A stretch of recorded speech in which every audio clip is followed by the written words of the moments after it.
Popcorn World.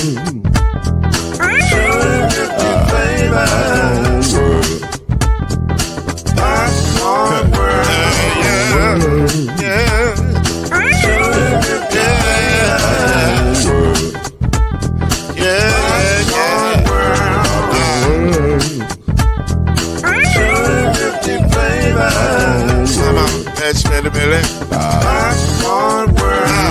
Can I make you groove now? Yes, I can. So you can get this groove in a bag of a can. But to make it round the world when it holds in your hand. Popcorn World. 250 flavors gonna make you smile. 250 flavors gonna make you smile. 250 flavors gonna make you smile. I said popcorn make you smile. Ah. Popcorn World. Popcorn World. Popcorn World. Popcorn World. The Popcorn World.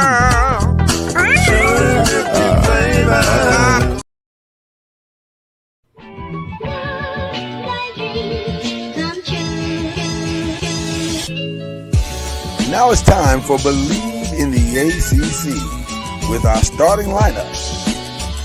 From Florida State, number 17, Charlie Ward. From Morehead State University, number 50, Lloyd Spence. And from Murray State University, number 2, Kendrick Haskins. Get ready for the best sports show about the ACC in all the land. Believe in the ACC starts now.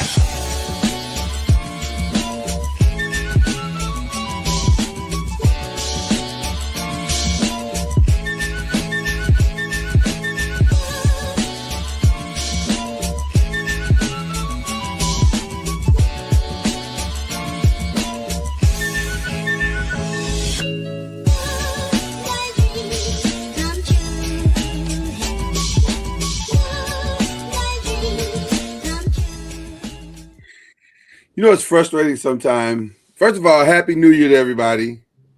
I don't want to just start fussing. But also, you know, it's frustrating to sometimes when they do a software update and they don't tell you, and now you're looking for the stuff that's normally in one place, but it's not there anymore. I don't like that. Yeah, I've been operating on a new computer, and like every 2 minutes it needs an update. I'm like, it needs an update. I'm like, what'd y'all do at the factory? Right. StreamYard is on an update binge right now. It's crazy, but I do like some of the upgrades, I have to admit. Ladies and gentlemen, we're back. We made it to the new year. Year number 6. This is amazing. Who knew, right? We doing this long? 6 years. We've been on doing this 6 years, guys. Wow. And look at here, the gang's all here. There is Coach Ward, who is deep into the basketball season, but still he found time to see his boys, his fellas, his guys. Yes, look at him all clean shaven. Look like a new man. Right, he looks good. He looks fantastic. But also, we all got the memo to wear the black. Now, I'm not sure why we're wearing the black. Because we're men in black. That's what it is, Charlie Ward. I like what you did there, sir. I like what you did there. It's good to see you guys. Yeah, it's always good to see my fellas. Listen, we don't have a lot of time to wait, so let's get to the most important thing right now. And by the way, this is a Believe in the ACC Press and Pros mashup. We're doing ACC, we're doing NBA. We got the right people in the room to do it. Let's jump right into the most important thing, which is a FAMU update. I need an update on the Rattlers. Yeah. Is that right? That's right. I'm doing it right? There you go. Okay. I just want to make sure I get it right. I don't misrepresent the brand. How are the Rattlers doing, sir?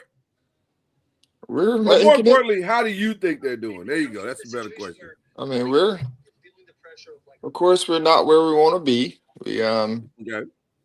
We're 3 and whatever. We lost the rest of them. But they've all been all good learning experiences for us. The guys are starting to see what it takes to win consistently, not just on the court but off the court.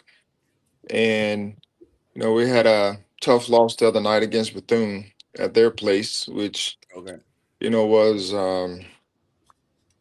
a good barometer to us learning and growing, because they were one of the teams to pick to win the league. Yeah. And we had opportunities to win the game, but nonetheless, we have to keep pushing forward, because we've seen stories throughout the year where you don't start well and then all of a sudden you catch fire at the right time. But we want to just be consistent in what we're doing, consistently getting better each and every game. Of course, along the way, you want to win a few of those games, close games, which you want to be in close games, Yeah. to be able to have a chance to win. So our guys are, coaches, everyone's pushing forward to see how we can continue to improve upon our outcomes. And, we had a pretty successful academic semester, um, which Always was, important. Most important. everyone's eligible for the second, for the second semester. We'll take it. But we just want to continue to build on that. We just got our new AD who just started, uh, John Davis. So we're excited about him joining forces with us to be able to help push the programs forward from the athletic standpoint. Awesome. Awesome. Listen, the last game I was able to catch was the TCU game. And when I turned in and to watch the game, y'all were up. And I was like, uh-oh, upset alert is in the making. Here we go. Let's go. Big FAMU win. And what I was most impressed about, Charlie, is they fought in that entire game. They didn't give up. Even when TCU made their run and came back, they didn't give up. They fought. Is that what at this point you're looking for? Is the constant fight, constant competition, buying into the system? Yes. I mean, being the first year, the expectations, I think we would pick eighth in the league preseason. Our expectations, of course, is a little higher. But nonetheless, when you're playing the schedule that we're playing, the goal is to see how we compete at the highest level, and with some very good teams. And we were able to do that for halves. Yeah. And so that trend is still happening, even in conference. So we have to find how we can play uh, two halves as opposed to one half. We played a good half against Bethune. Um, won the second half by 8, but we were down 12 points in the first half. So is that, that's where we're working to try to evolve, just being consistent and playing two halves, regardless of who you're playing against. We're not here for the emotional,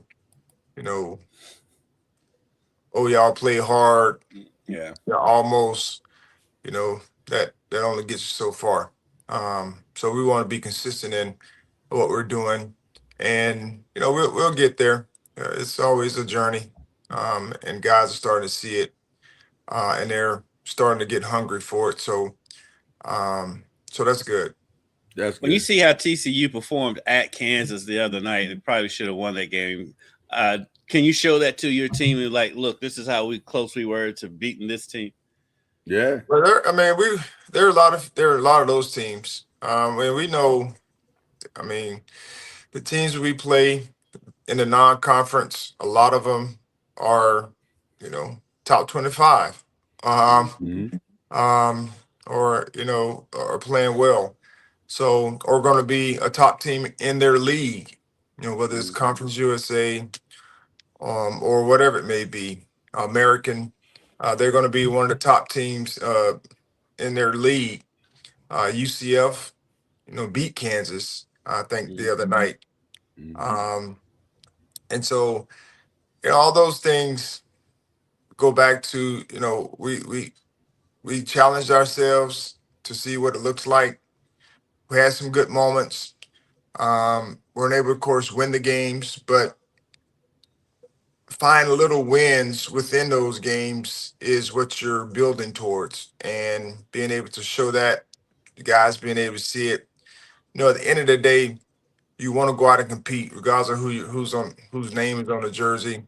You got to execute at a high level, regardless of whose name's on the jersey, and then you have to make plays.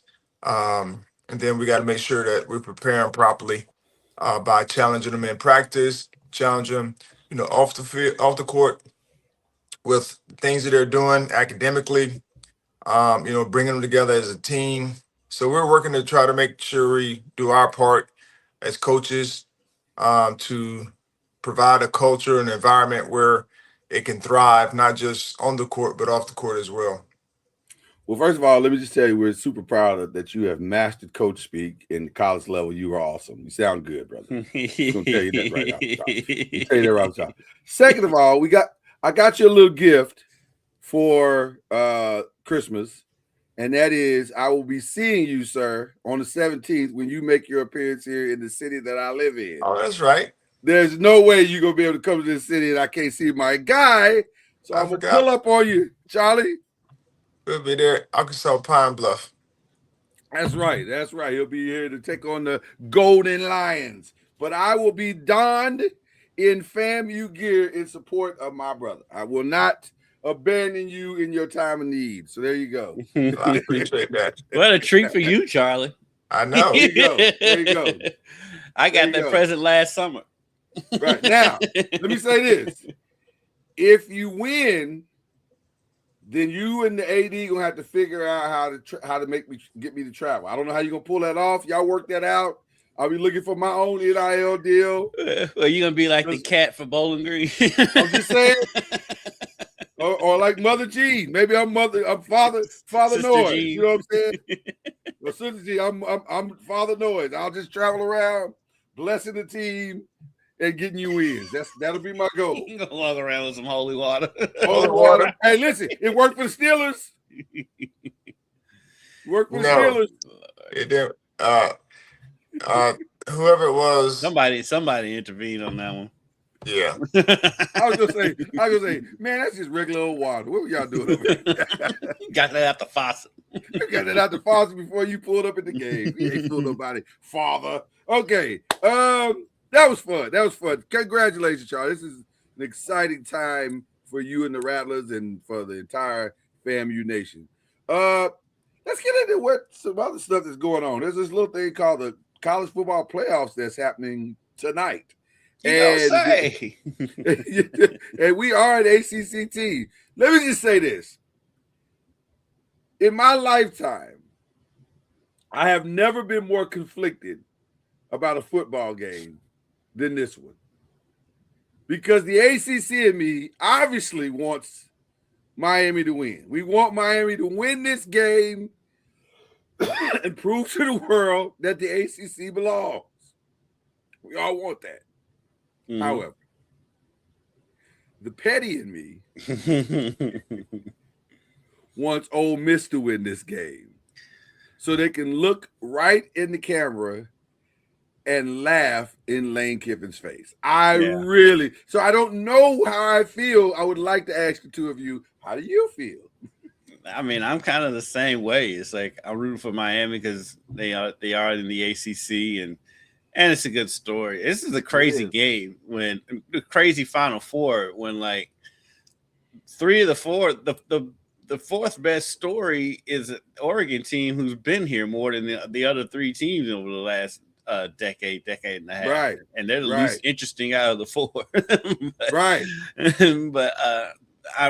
I do want to see Ole Miss perform well because of everything that's going on and everything that Lane Kiffin did to that program. Kendrick, as a journalist, I think I know the answer to this, but as a journalist, what is the story for you? If you had to pick the story for you, it's probably Indiana. Yeah.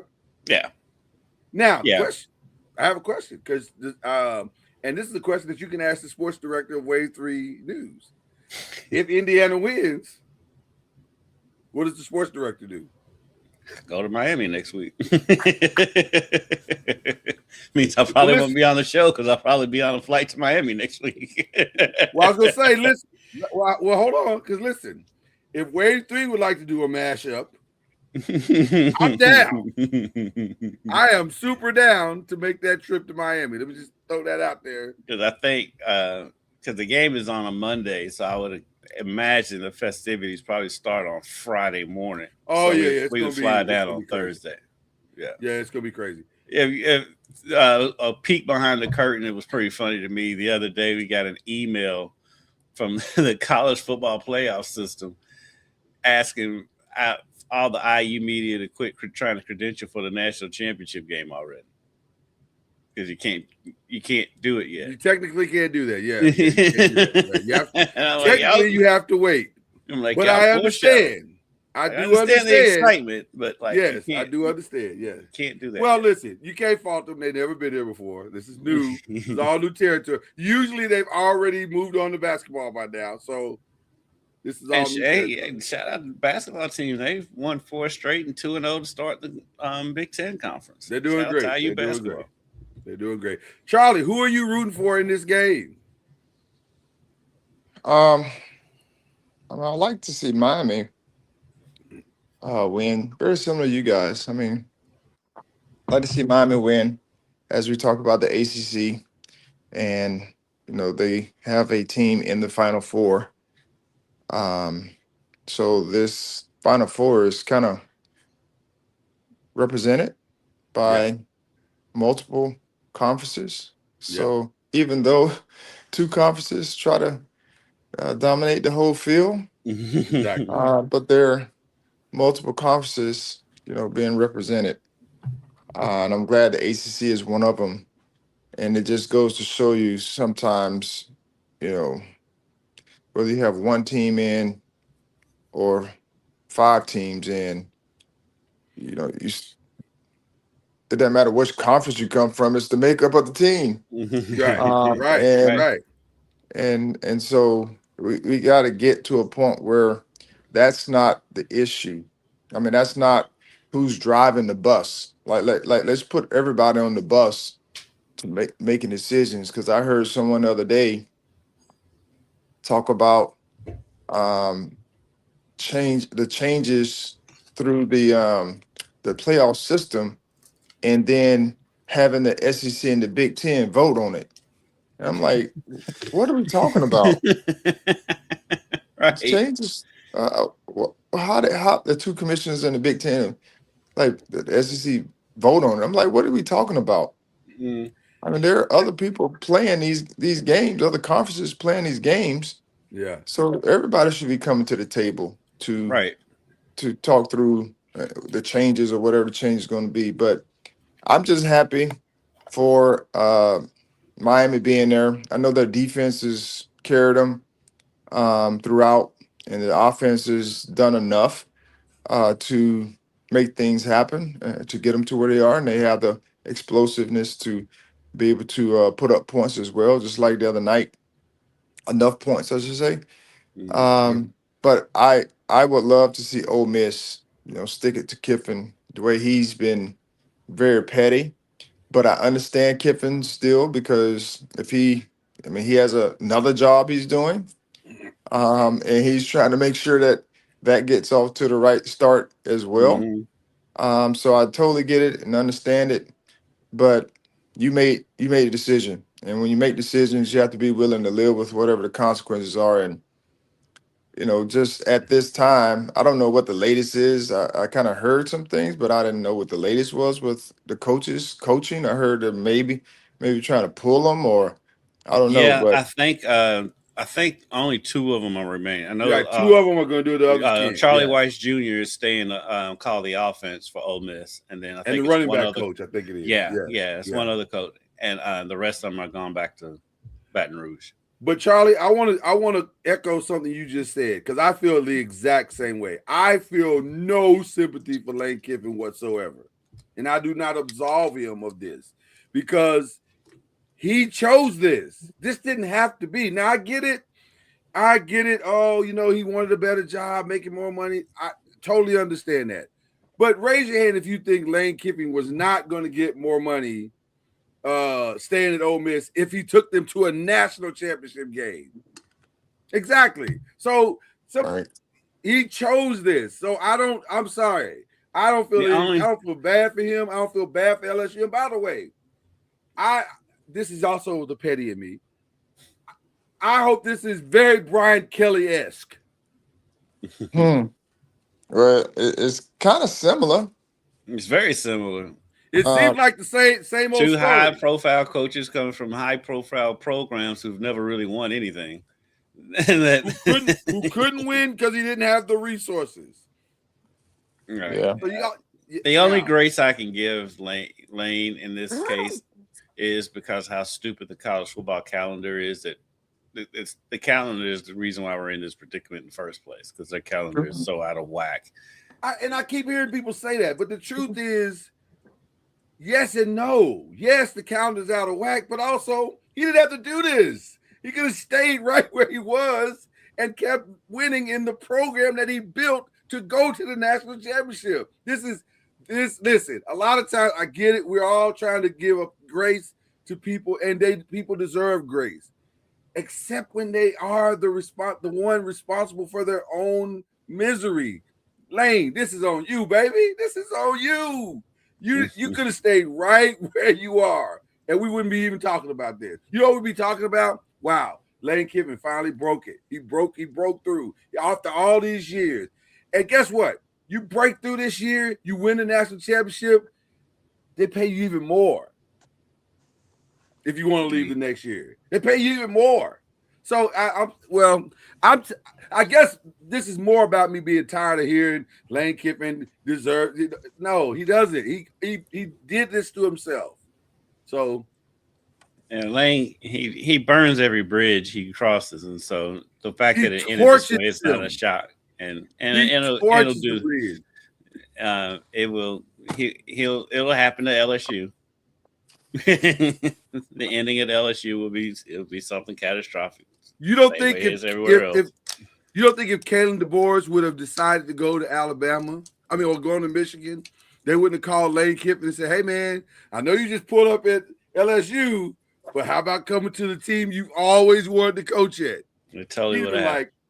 He'd have got on the screen the next day and said, "The Lord has spoke to me. It is time for me." And who's to say after next season that it doesn't happen? I'm just saying. When a guy shows you who he is, at some point you got to start believing him. And I think this guy is who he is. I don't know who this is. Vaccinator One, Joe Shane, it better be called for this. But shout out to you, Vaccinator One. I love you. I appreciate you. You're absolutely correct. Even though I don't think he's not gonna. From what I'm hearing tonight, he's not doing any interviews this week. I think he needs to decompress. How do you feel about that, Charlie?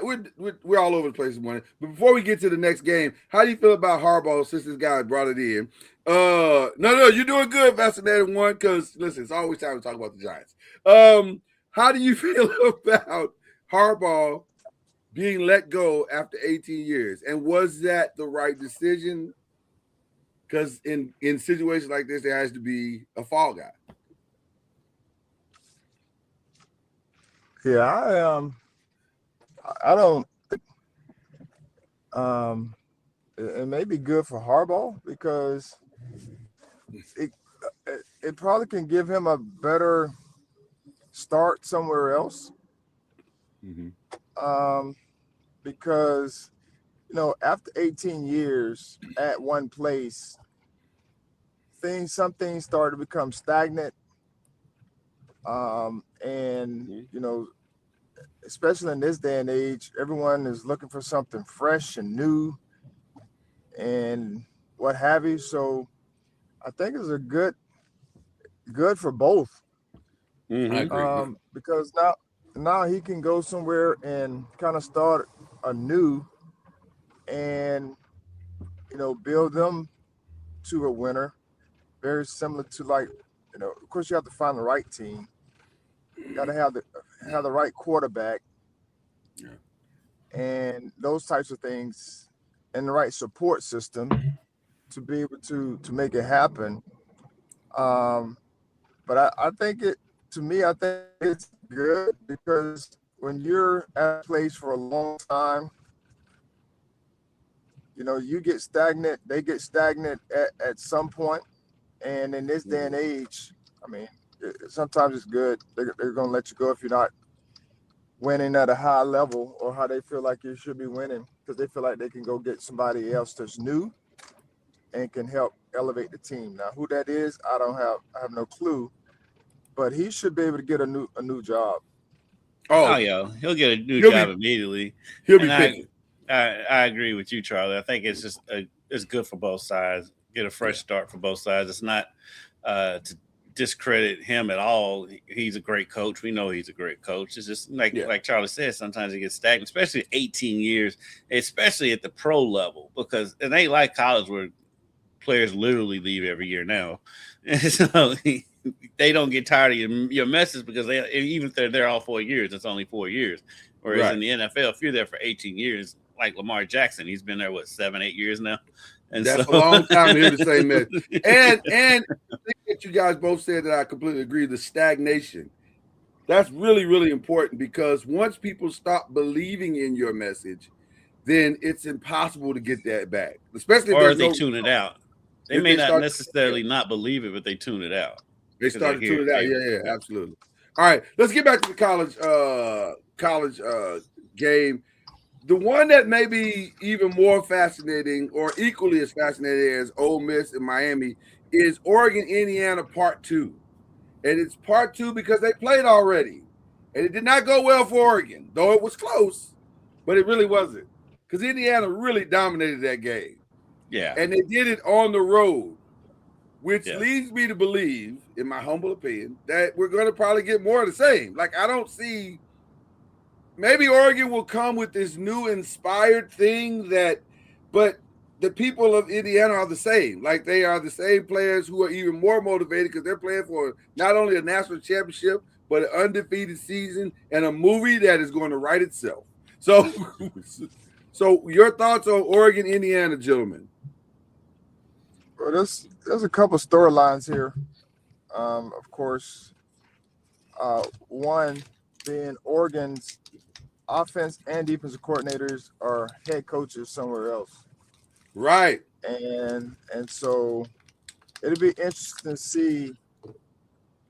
I know in this juncture time frame of the season, you're not doing a whole lot of new things because you may have a couple of tweaks here and there to some foundational things that you do, but at the end of the day, you're not going to be implementing a new defense or offense. You may have some like wrinkles, like I said, but just the distractions from being a head coach. We saw Ole Miss decide to not allow Coach Kiffin to coach the games in the playoffs due to this fact that it's a distraction, and so that's what people talk about. I guarantee you, while they were there, at the I think the Chick-fil-A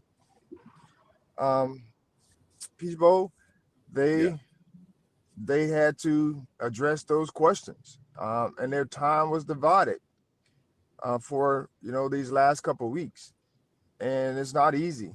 And so it'll be interesting to see if they are able to overcome those distractions. And then can Indiana continue to soar, in this environment, which I think they can because of the quarterback and their balance and their execution. They just kind of remind me of a Wisconsin type team that they play good, solid defense. You're like, how do they do it? I mean, dudes just be in the right spots. Guys They make are so plays, disciplined. Yes. and then offensively, nothing really phases them. Even though they may have some, but man, Fernando is just one of those guys that you just root for. You just want to Yeah. root for because of who he is and the way he goes about his business. So, I want to see Indiana continue the deal because it does give hope for others that Yes. you can get out of the dumpster with the right support, with the right coaches, and all those different types of things. And it would be good for football just to have somebody different than there's already something Blue different Bloods. because Yeah, that's the teams all that's in four it of them now, different. Yeah. have had their own issues over the years. Let me say this. I'm so mad that Jacob Payne got this before I did. I never even thought of this until he just says, like, it is Hoosiers, the football version. This is Hoosiers. Where is Gene Hackman when you need him? Okay. No, it's like for around here for us, it's the double whammy because of course we already covered IU football. Then Will Stein, the offensive coordinator for Oregon, is from Louisville, played high school football and college football at U of L, and is the new college football coach for UK football. And so, they got in yesterday, and we've got our crew down there, and they made Will Stein available. So of course we had to ask about the UK job. And so, it's super interesting on both ends for this game. Lloyd, to your point, it's the same players and everything, but I mean, it was the same players for Georgia and Alabama in the SEC championship, and Alabama took care of business. And so, I think in all the rematches in the postseason this year, the team that lost the first game is won the second game. So it's going to be interesting. This Indiana team, like Charlie said, the offense doesn't flinch. Neither side. I mean, nobody in their team flinches, and it's like they've taken on Cignetti's personality so much, and is crazy. I've never seen a team that's so much into their coach's personality, and at this point in the season, with anybody who's like an up and coming, just kind of come out of nowhere like they have, you do kind of question them against every opponent. But like with this team, you don't question them. And if they're not going to beat themselves, if Oregon wins that game, Oregon went out there and won the game. It's not going to be because IU shot themselves in the foot, turning the ball over, committing a bunch of penalties. It's going to be because Oregon went out there and beat them. The last week or in the quarterfinals, everybody said the stat was the team that had the bye was the loser. I think every team other than Indiana had the bye was a loser. This week, the stat is, it's hard to beat a team twice. Every team that is, I think Indiana doesn't care about your stats. They don't care about your history. I tell you one person who doesn't. Right. So I think Indiana takes care of business. Indiana, DeAndre Moore, is it DeAndre? Is it DeAndre, right? I think it's DeAndre, right? Oregon's quarterback? Yeah. It's DeAndre or DeAndre. I think it's DeAndre. Deontay. Yeah, I know something with a D and a T and a it's either Deontay or Dante. Okay, so he had some challenges last week, and I don't think that defense was good, but they're not. I don't think they're as good as Indiana, and so Indiana is going to be in the right spots. They're going to put the pressure on them. They're going to really make this a very difficult game for him. And I like the 1 and 2 matchup of those two players, although in evaluation, and we'll have more evaluation in the next coming months. Do you guys see either of these guys as true first round quarterback selections? Huh? Who? Moore and Fernando? Mendoza. Yeah, they come both to be first round picks. I didn't say they were. I said, do you see them as true first round day one starter selections? I do more with Mendoza than I do with Dante Moore. little bit more with Mendoza because of the calmness, like some of the things that Charlie was talking about, the intangibles. But I think, but I think both of them are probably going to go the way of Patrick Mahomes' journey, meaning that you probably want to get a veteran to start the season, let them acclimate, and then put them in the game at some point. I just don't see day one starter in either one of them. That's just my opinion. It depends on the organization. Yeah, I'm saying it depends on where they go. We know what the organizations are, the Raiders and the Jets. Do you want to put either one of them in that situation? If I was both of them, I'd go back to college. Listen. You see what Arch did. hey, Kendrick, Charlie, you'd make more money and you'd be a lot safer. So yep. So a lot more enjoyable life. They should at least consider it.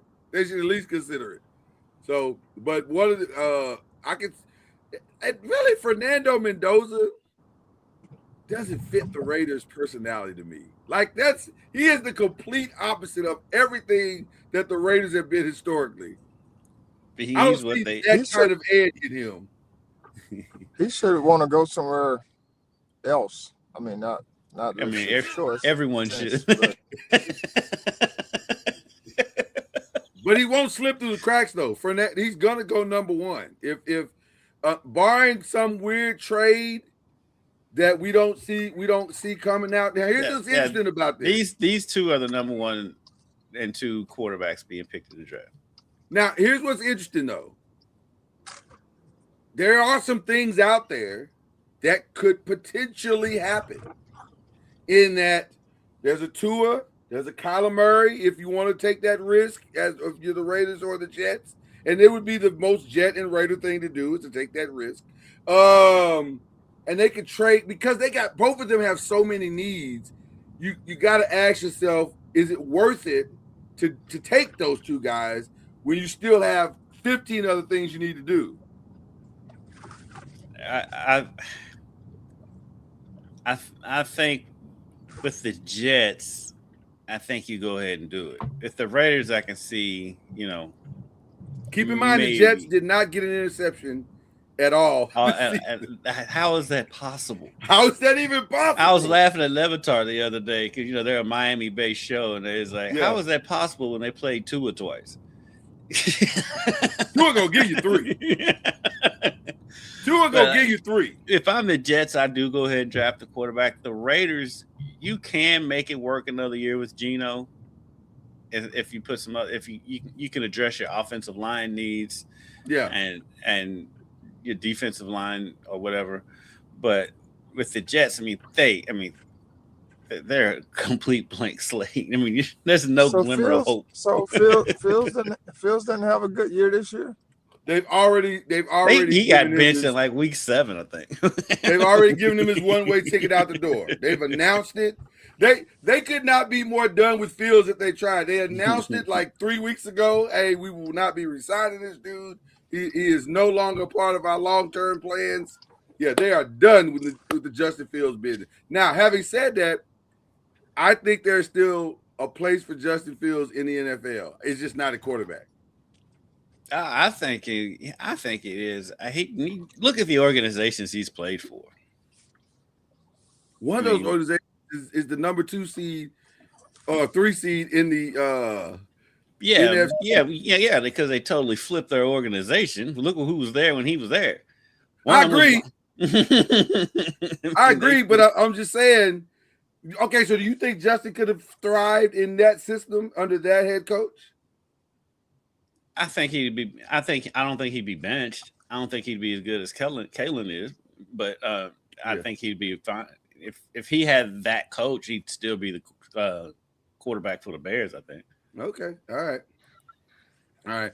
Couple of more ACC stories before we jump the ship and go to the NBA real quick. The portal's going crazy.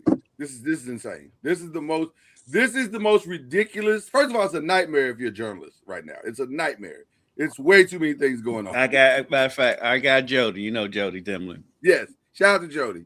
We're sitting at the U of L Duke game, and I swear every 5 to 10 minutes, he's getting up to get on his phone because Louisville got because they got a bunch of commitments that night. Yes. Which was funny because Jeff Brom was at the game. Half the coaching staff was sitting behind us. And I'm like, who is taking these calls? Because everybody's here at the game. Like they're right here. Y'all can literally turn. Did y'all just get, right. Yes, they were literally that close to us. Every time your phone goes off, you turn around and Jeff goes, got him.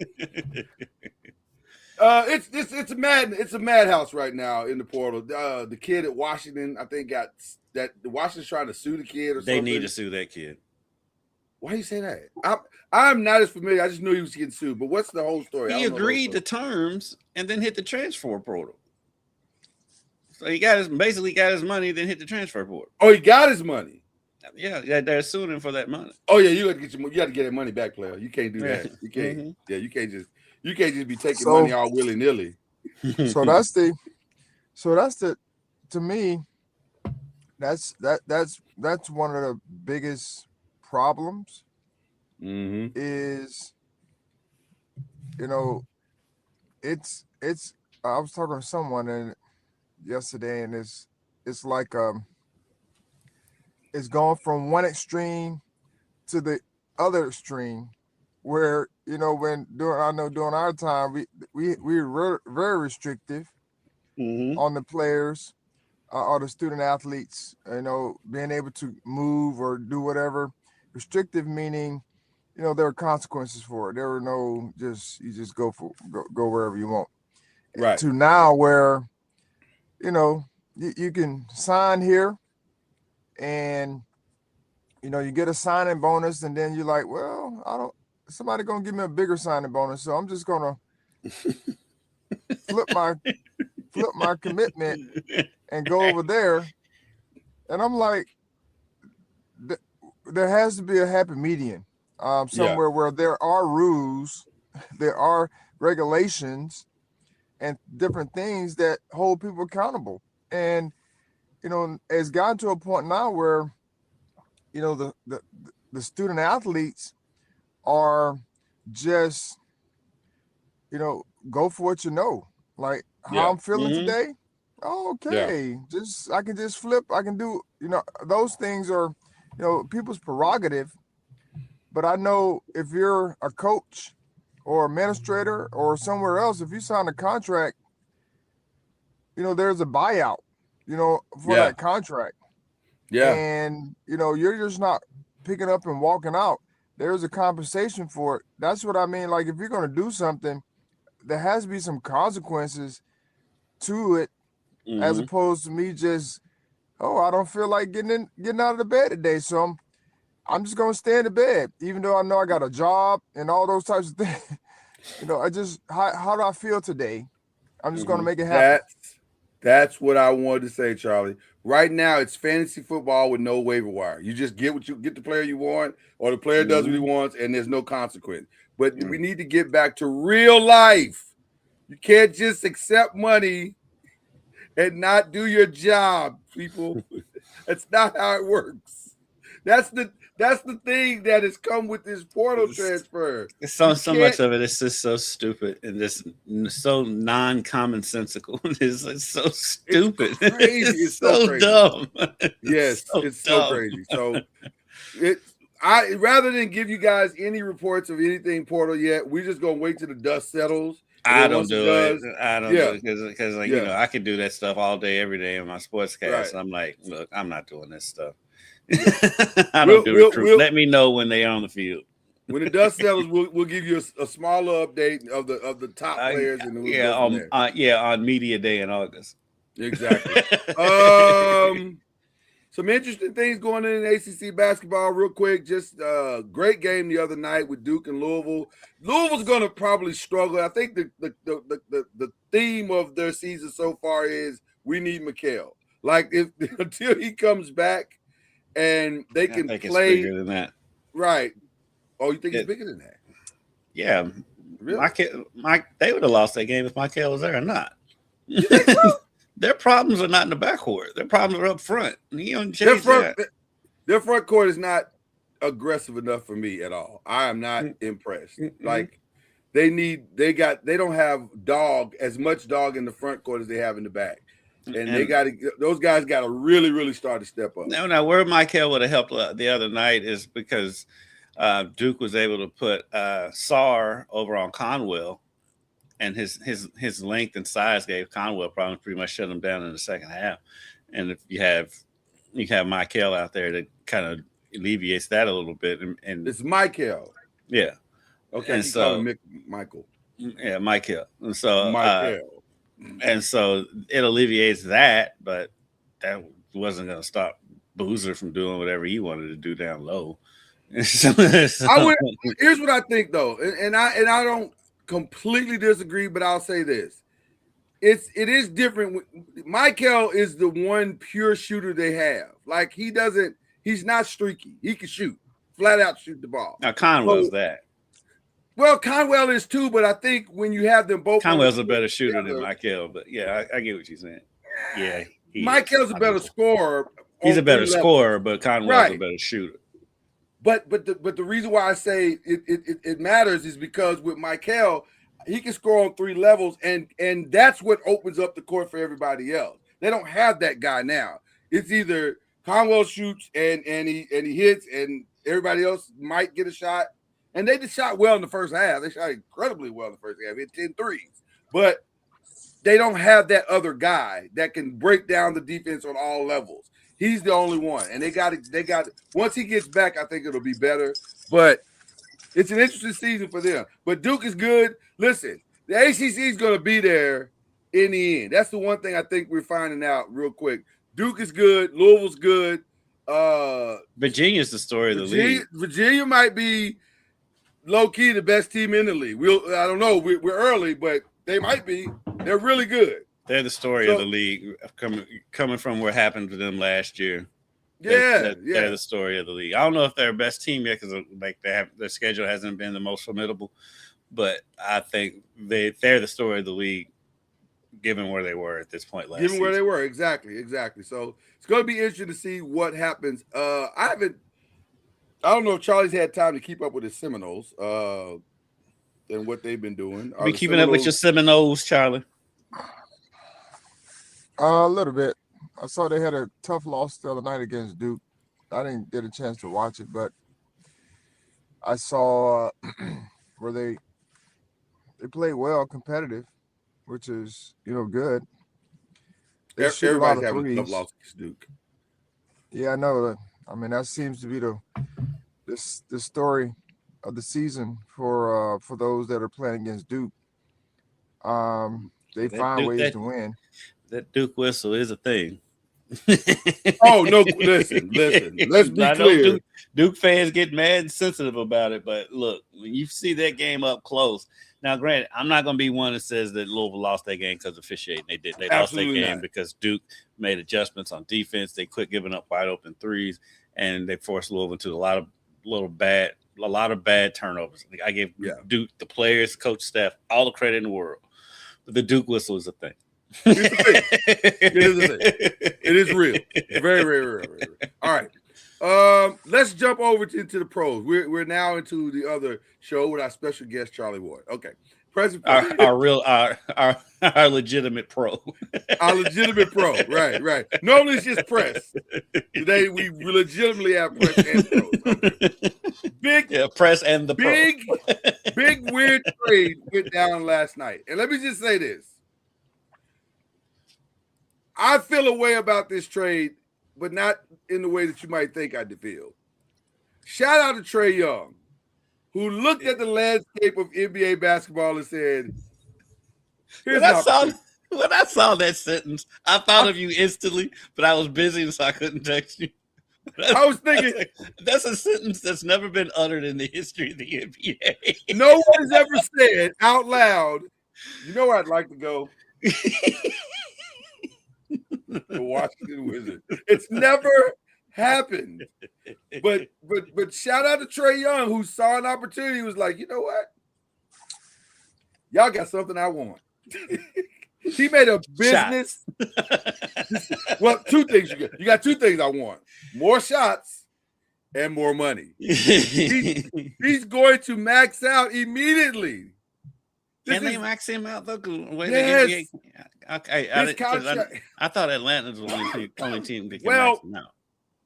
He'll max out to what he has potential to get at that. I think his max out is further down the road now. I think Atlanta could have signed him to a max deal earlier than Washington did. I think right, absolutely. But eventually, he's the face of the franchise. He's the new Bradley Beal. He's the new Bradley Beal. And listen. Charlie Ward has taught us. If he's taught us nothing in the 6 years we've been here, he has taught us: you make a decision and you live with your consequences. Mm-hmm. The man has made a viable decision. He said, "I want this bag," and he's going to get his bag. But and all jokes aside, though, it goes back to what Charlie was saying earlier with the Ravens and Harbaugh. It's good for both sides. It was his time. 100%. It was his time to part ways. Yes. What says you, Mr. Ward? No, I mean, I agree with it was time because they were only going to go so far with him in Atlanta. And I think they started to get weary or tired of just having to deal with whatever they were dealing with. And so whether it was bickering, whether it was complaining, whatever you want to call it, they probably was just like, it sounded like it's just said, go find you another spot. Find you another spot. And we'll be cool with it because we're not getting the results that we want with you anyway. Mm-hmm. So let's go and find a better opportunity for yourself, and that's just that's how things roll these days. Middle of the year. Before you go get your own deal, like which I can appreciate. Not everyone gets the opportunity to go search for their own place. I know during my time that was not the case. They didn't give you a choice, but they didn't say go find your team and then we'll work the deal out. No, they just put you in a deal or you were part of a deal and it was best for the team, as opposed to the player. But I'm happy that he's found a place where he feels like he can thrive. And hopefully he can elevate their team, not just by scoring a whole bunch of points, but finding ways to do other things to help them win. Right. That's my other thing is, I understand we want to score more, we want to do more, and we want to be face of and all that. But at the end of the day, are you providing the necessary outcomes that everyone wants, which is to win? Mm-hmm. And, are you doing that? Or are you just good with, hey, I'm the face of the franchise. Hey, I'm scoring all the points. Hey, I'm getting all the shots. All those types of things, and you're still not getting the success. Or better yet, some people are just satisfied with making a whole bunch of money. Like, I'm making a whole bunch of money, but we're not getting the outcomes that we desire. So I'm cool, not cool with it, but I'm good with it. And so it just depends on who you're talking to and their motives. But I think it was a good move. Getting CJ, is it CJ? CJ McCollum, yeah. McCollum. Oh, free CJ. And I'm so happy for CJ. At least he gets to actually go to work and enjoy it now. like God bless you. I mean, because you look at that roster, I mean, that's a pretty good roster makeup for the Hawks. I mean, a lot of people were touting them as a dark horse for the finals before the season started anyway. So adding CJ McCollum, I think he's a good fit for what they have with that roster. And I'm so happy for him because he's been in purgatory forever. Like he left Portland and people forgot he existed. Like it's crazy. So he show up at the NBPA meeting and be like, "Oh, you still in the league? Like I didn't even know you was like here." Yeah, he went to two. He's played for 2 of the 3 black holes in the NBA. Oh, the only one left is Sacramento. He's been crab cakes, and it's been rough. It's been rough for CJ. But now he can get some of that soul food in Atlanta and enjoy the rest of his career. This is great. I'm so happy. Go out and live and say it's a pretty good food in DC too. That's what I say. Crab cake. You know, he had good crab cake. And Ben's chili bowl. You know, one of the president's favorites, President Obama, my president. The other thing is, the only person that needs to be set free is Kuminga. I'm just at this point. I'm so tired of this story. It's a story that will not go away. He's not playing either, is he? He's not playing. Here's how bad it's gotten in Golden State for Kuminga. And shout out to Draymond Green for telling this story. The other day, Brandon Przemski was pulled out of the game, and Kuminga was encouraging him that everything was going to be all right. I was like, this is bad when the man has now been relegated to counselor. So yeah, he's basically Udonis Haslem, except he's only like 3 or 5 years into the league. he's not even 20. I think he's barely 24. I don't even know if he's 24 years old yet. He's a veteran with wisdom. Like, it's crazy. But from all I've heard, he is going to be moved. It's just a matter of where. My thoughts are very simple. I think, as crazy as this is going to sound, the most logical place for him to go would be Dallas, because Dallas needs to dump that AD salary. They need to get rid of that. That is not helping them in any way, form, or fashion. Just admit the defeat. You lost the trade. That was your man got you. Nico, who's a fire. They admitted that when they fired. They admitted that when they fired Nico anyway. Right. So just strip it down and let's move on. And then if you're the Warriors, you don't need AD the whole season. You just need it from March to June. That's all you need. And if he's healthy March to June, then you're good. So is he going to be healthy from March to June? Well, listen. As a longtime Laker fan, I can tell you that's in the air. We don't know. We don't know. So, but I just want to see Kuminga have the opportunity to at least try to become the best version of himself. He may never get there, but at least let the kid try. Jesus, this is torture right now. It feels awful. So there you go. So those are the two. As we really get more attention to the trade deadline, those are the two stories that are probably the biggest right now. Kendrick, did I forget anything as far as the NBA is concerned? Well, the Thunder have all of a sudden fallen off the planet. They got beat by 30 at home by Charlotte the other night. I think they lost last night. I don't know what's going on with the Thunder. Oh, that's easy. I can explain that in one reality. Like, with all due respect to the Thunder, they are a great team. They are the best team in the NBA. They were never going to win 73 games. Yeah, they were never going to win 73 games is hard. Yeah, but 60 games is hard. Yeah, like we said, we was talking earlier this week. It's too early in the season for me to be like, this is too hard. It's just not January. Right. I think it's more than that. I think some of the injuries have caught up to them. Well, it's a lot. It's a combination of all things. Charlie, what was the most games that you on the team won? You remember? 50 something. That's typically what it is. It's 50, and every now and then. No, I can't even say every now and then. I would say more. It's hard to win 60 games. It's hard. True, but it's too early in the season for them to be even worrying, thinking about all that. It's just not. Well, they were already talking. They were already talking. We're going to break the 73 record. We're as good as the 70. I never heard that.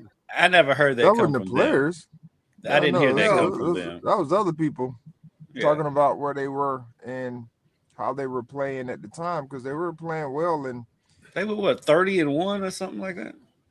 Yeah. No, they were 20. They went 23 and something. 20. Yeah, but it was they had one loss for a long time. For a long time. Yeah. Then the Spurs came along. Yeah. And busted all. Spurs came along and beat them twice in a row. Yeah. Yeah. In the same week. Yeah, and I guess and they must have laid some kind of a blueprint on how to do it, and that's what teams are doing, because it's amazing to see that. Yeah. Yeah, it's everybody goes through bad times in the season because it's such a long season, but just the way they're getting beaten by who they're losing. It's not like they're just losing to the Spurs or Houston or the upper echelon of the league. They got beat at home by 30 by Charlotte. I was gonna say that's a whole other deal. If you're losing to Charlotte, something's wrong. Something's at home by 30. And the Jazz. You lost to the Jazz. Yeah. Well, no, you know what? I forgot. They came back and won in overtime. They did come back and win. They should have lost to the Jazz. The game was way closer than it should have been. Yeah, the Jazz is not a bad team. They're not, but they're not a great team, Charlie. They're not. Let me say this. Maybe they're just not. Are they not coached well? Maybe something is wrong with the Jazz. They got a lot of talent. It's just not coming. It's just not showing up in games. Most teams in the NBA. Well, that's true. Yeah. That's a good point. Charlie. They all are NBA players.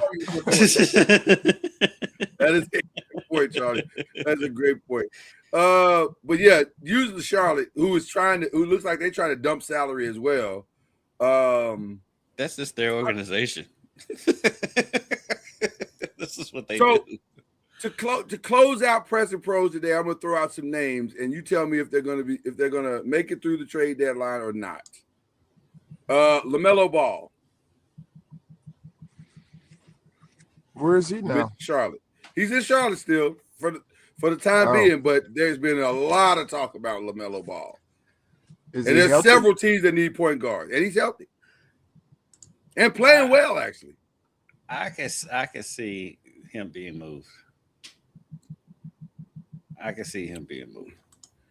For his sake, I hope he's moved. I think for a lot of these teams, it comes down to we don't want to pay this guy what he's going to ask for here in this next alliteration of negotiations, and so we got to get some of this out so we can kind of start to build something that's going to be sustainable. Michael Porter Jr. is an interesting name that keeps coming up. I never felt he was going to stay in Brooklyn anyway. No chance at all that he was staying in Brooklyn. Is he healthy? He is healthy and also playing very, very well right now. As if he's playing in the type of manner that he said that it looks like he sees another contract in his future. He knows that this is what it is. He's playing for Brooklyn. That's what it is. Well, that helped. And so the trade deadline will come up, and somebody will be like, "Oh, we need another piece," and he'll be a good piece for us. So that's what will be. Okay. Is he playing defense now? I can neither confirm like that matters, Charlie. Like that matters, Charlie. Plays for Brooklyn. Defense. What is that? That's what I'm saying. This like is crazy talk you're talking. This sorcery. This defense thing you're speaking of. If you're gonna trade for him, you gotta take that into account. Like, oh yeah, he's a one-trick pony. That's a nice trick. Well, I mean, think about it. So is Melo. Yeah, it's a nice trick. Yeah, LaMelo's all offense. Free James Harden. I don't know. Somebody need to free him. They playing well right now, though. That's the problem. I watched them the other night. It was hard to watch. It's hard to watch. They are hard to watch. Clippers games are hard to watch. It was like pickup ball. Mm-hmm. I mean, there's a few times where he and Kawhi, they didn't pass it to nobody, and they shot it.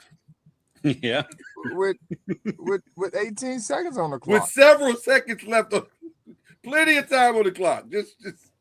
And I'm like, man, and then Harden goes down to the defensive end and stands and watches man several times, like score. Yeah, they try to hide him and do all necessary things, and they can't hide him because the other team just keeps finding him. They put him in either pick and rolls or they back cutting him, and he's like, "Oh well, just give me the ball." They won 7 of their last 9 games though, so they are playing better technically. Who do they play though? That matters. But they beat the Warriors the other night. Well, everybody's And beat the Warriors. they beat your Lakers. They beat the Rockets. They won at Portland. They beat Detroit. Oh, they won won some games. Okay, They won some games. So they may try to hold on to Harden. Yeah, they beat Detroit by 13. They got to make up a lot of ground though. And they beat the Rockets by 20. I mean, yeah, they've been playing well. They got to make up a lot of ground though. They are in the hole deep. Jesus, they lost to the Celtics 146 to 115. And let me say this. I agree with Charlie. Yeah, that's the game. That's the game I watch. Okay. Yeah. It sounds about right. I agree with How you Charlie. score 115 points and lose by 31? Oh, for them, it's not hard. It's not hard. But here's the thing about James Harden. Not that impossible, actually. Not that impossible. Here's the thing about James Harden that's interesting to me, though. Charlie, to your point, when he is beginning to start the process of a checkout, this is how he plays. Like he did it in Brooklyn, he did it in Philly. I think when he is like, I'm kind of over this. This is kind of what you get out of him. So I'm curious to see if they'll make the change solely because of that. Like he's kind of like on the backside of it. He's like, I'm over it. And by the way, I'm not even mad at him because he has tried to make this work in Los Angeles. He has tried, but it ain't working. I don't know, but like I want to see James Harden free too. But I'm like, who's going to take on that contract? Well, that's the other side of it. The man makes an enormous amount of money. So yeah, there's not a more hamstrung organization in the league than the Clippers. I agree. I'll throw out a couple of more names, and then we'll wrap this up. Joel Embiid, is it? He ain't going anywhere.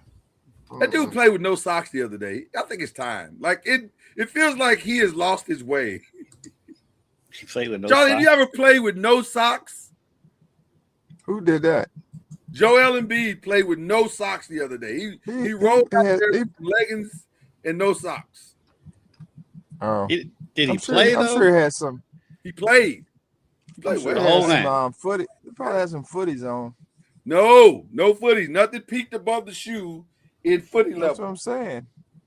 Yeah, some no-show. Probably had some no-show socks. What do they call them? Short socks.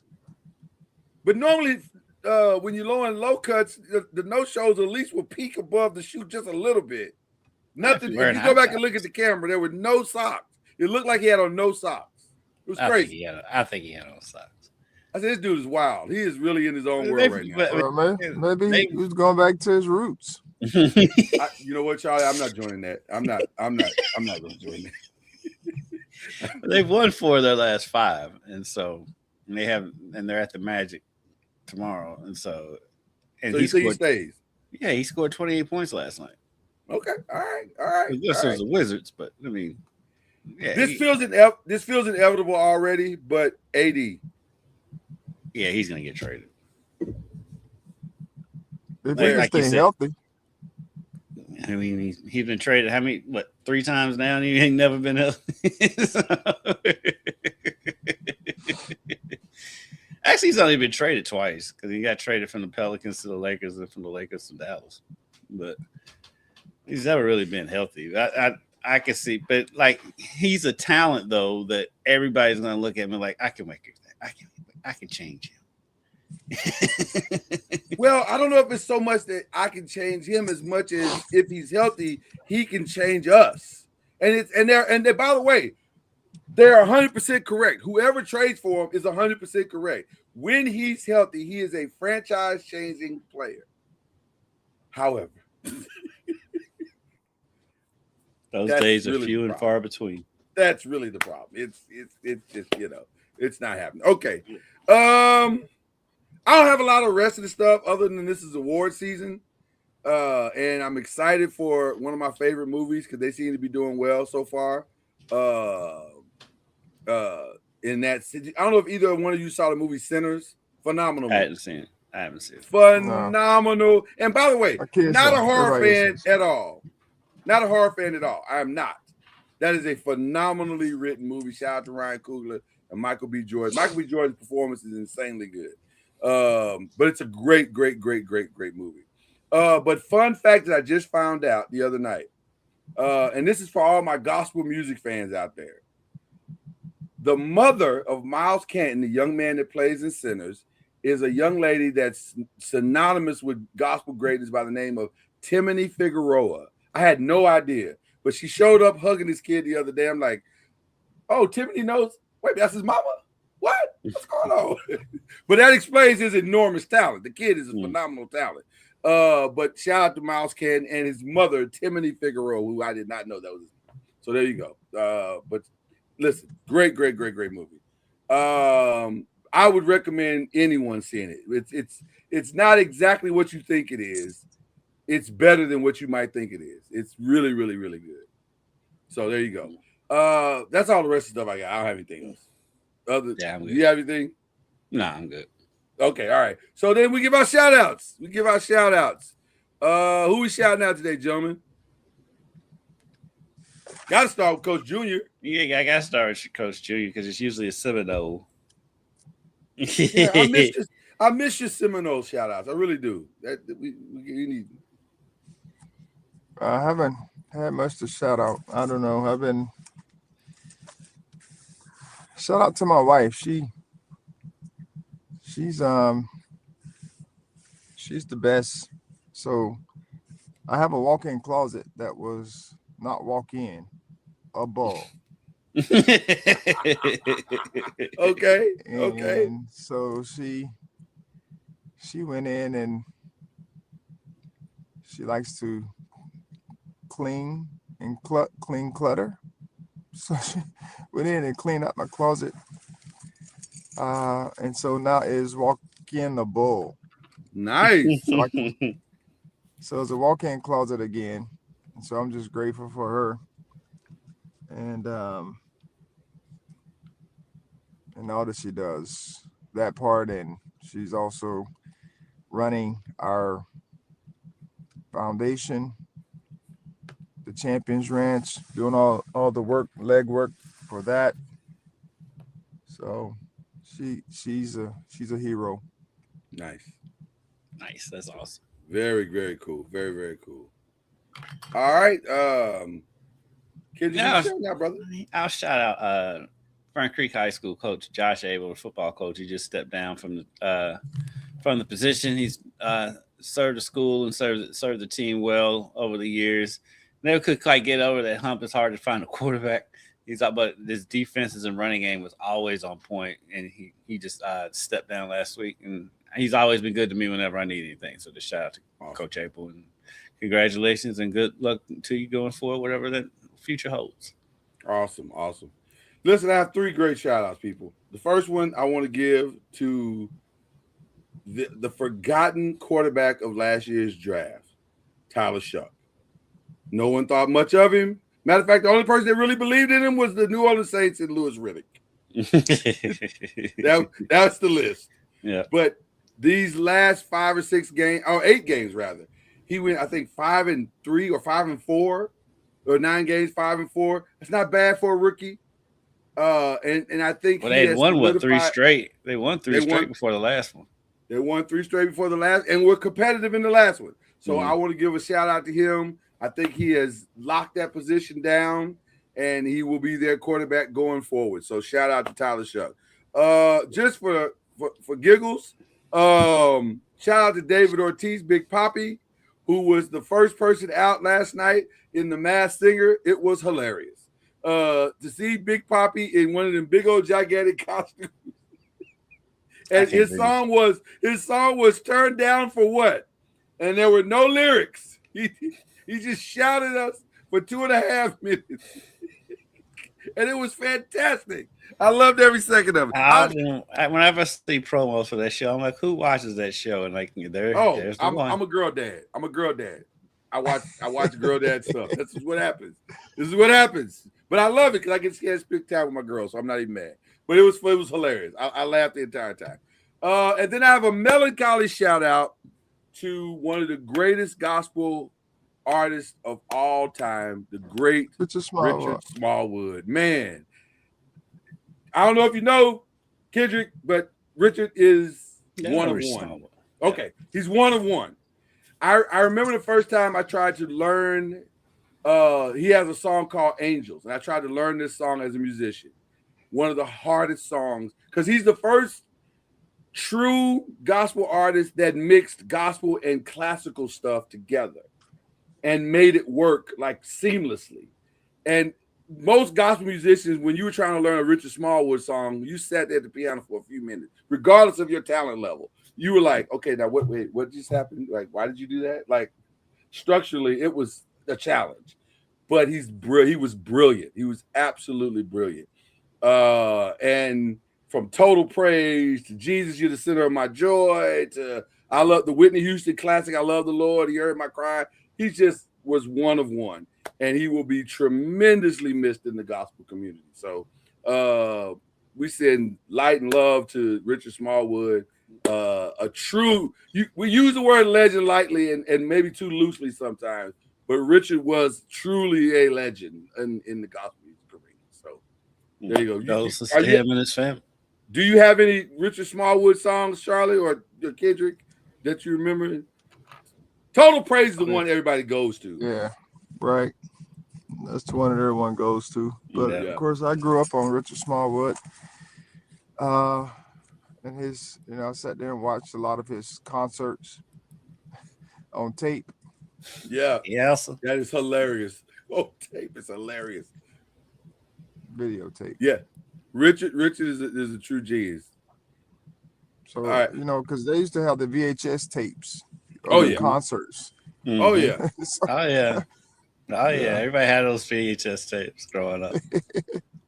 Listen, that's how we got through some nights. We'd have them stacks of VHS tape in our dorm rooms, and we would all, on the boring weekends that inevitably come every college season, you throw a tape on and everybody gathers in a room and laughs and enjoys the weekend. I used to have the movie Money Talks on VHS tape, and I used to watch that opening scene when he's singing Barry White driving through the street. I used to watch that scene. Yeah. I used to watch that scene every morning before I went to class. My first, my last, my everything. For us, it was Friday. And it was Ron Isley saying, try to find a better way. So for us, it was Friday. But yes. Oh, and Sandlot. I cannot, for some reason, we watched Sandlot religiously.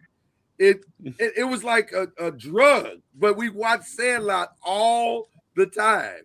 And we would walk around the campus all day saying, you're killing me, Smalls. You're killing me. I don't know why we love that movie so much, but we did. So shout out to Sandlot. Okay. Guys, it's been great. We love each and every one of you. Shout out to Papa Haskins. And it's been, listen, enjoy your day. Enjoy your weekend. You got 4 days worth of great competitive football.